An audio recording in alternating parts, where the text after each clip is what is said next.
வானத்தையும் பூமியையும் அதில் உள்ள எல்லாவற்றையும் படைத்த என் அருள்நாதர் ஆண்டவராகிய இயேசு கிறிஸ்துவின் இனிதான நாமத்தினால் உங்கள் யாவரையும் வாழ்த்தி வரவேற்கிறேன். இந்த நாளில் கொஞ்ச நேர சிந்தனைக்காக நாம் பார்க்கக்கூடிய பகுதி சங்கீதம் 119:18.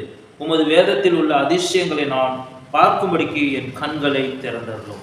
கண்களை திறந்தரலும் என்ற ஒரு தலைப்பில் நாம் பார்க்கலாம் என்று நினைக்கிறேன். எதற்காக நாம் கண்கள் திறக்கப்பட வேண்டும் என்றால், வேதத்தின் அதிசயங்களை அறிந்து கொள்ள.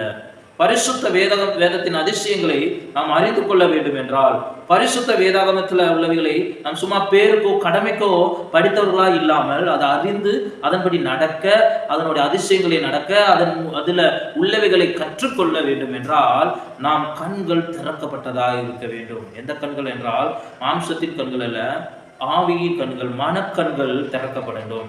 அப்படி நம் மனக்கண்கள் திறக்கப்பட்ட பொழுது வேதத்தில் உள்ள ரகசியங்களை நாம் அறிந்து கொள்வோம், வேதத்தில் உள்ள காரியங்களை நாம் அறிந்து கொள்வோம், வேதத்தில் உள்ள அதிசயங்களை அறிந்து கொள்வோம், வேதத்தில் உள்ள கட்டளைகளை அறிந்து கொண்டு அதன்படியே நடப்போம். அப்ப அதனோட அதிசயங்களையும் அந்த வேதத்தின் ஆச்சரியங்களையும் கட்டளைகளையும் அறிந்து அதன்படி நாம் நடக்கும் பொழுது நாம் எப்படிப்பட்டவர்களா இருப்போம் என்றால், அதே சங்கீதம் 119:1 சொல்லுது, கர்த்தருடைய வேதத்தின்படி நடக்கிற உத்தம மார்க்கத்தார் பாக்கியவான்கள். வெளிப்படுத்த விசேஷத்திலும் சொல்லப்பட்டிருப்பாங்க, இந்த வேதத்தை கைக்கொள்கிறவர்கள், நடக்கிறவர்கள், படிக்கிறவர்கள், அதன்படியே இருக்கிறவர்கள் பாக்கியவான்கள் என்று. நாம் பாக்கியவான்களாய் மாறுவோம். அப்ப இந்த வேதத்தை ஏதோ ஒரு கடமைக்கு படித்தோம், ஏதோ ஒரு சும்மா அம்மா அப்பா சொல்றாங்களே, வீட்டில் உள்ளவங்க சொல்றாங்களே அதற்கு படித்தோம் என்று நீங்களும் நானும் படிக்கக்கூடாது. இதனுடைய ஆழங்களை அறிந்து கொள்ள வேண்டும் என்ற நோக்கத்தோடு நீங்களும் நானும் படிக்கும் பொழுது பாக்கியவான்களாக இருப்போம்.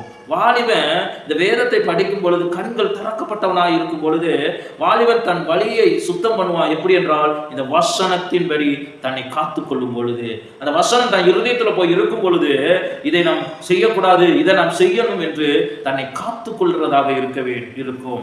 அப்படி என்றால் நாம் வேதத்தை படிக்க வேண்டும், வேதத்தை தியானிக்க வேண்டும். அப்படி தியானிக்கவோ படிக்கவோ செய்ய வேண்டும் என்றால், அதனுடைய அதிசயங்களையும் ஆழங்களையும் அறிந்து கொள்ள வேண்டும் என்றால் ஒரு சாதாரணமாக இருக்கக்கூடாது, உன் கண்கள் திறக்கப்பட்டதாக இருக்க வேண்டும். இருக்கும் பொழுது உன் எல்லா காரியம் வேதத்தில் உள்ள எல்லா ஆழங்களையும் அறிந்து கொள்ளலாம். ஒரு சில பேருக்கு பரிசுத்த சும்மா ஏதோ கடமைக்கு படிச்சுட்டு இதுல இப்படி இருக்குது அப்படி இருக்குன்னு சொல்லுவாங்க. ஆனா கண்கள் திறக்கப்பட்டவர்கள் படிக்கும் பொழுது அதனுடைய ஆழங்களை அறிந்திருக்கிறாங்க. ஏன்ட்டு ஒரு சில பேர் கேள்வியெல்லாம் கேட்பாங்க. அப்ப கேள்வி கேட்கும்போது இதுல இப்படி இருக்குது, ஆனா இப்படி இது இங்க இருக்குது, இது சரியா அப்படின்னு கேட்பாங்க. ஆனா உன் கண்கள் திறக்கப்பட்டிருக்கும் பொழுது உன் வேதத்தின் ஆழங்களையும் அந்த வேதத்தின் ரகசியங்களையும் அந்த வேதத்தின் ஆச்சரியங்களையும் அதிசயங்களையும் நீ நன்கு அறிந்து கொள்ளுவார். அதனால வேதத்தை நாம் படிக்கிறவர்களாக இருக்கணும். எப்படி என்றால் கண்கள் திறக்கப்பட்டதாக.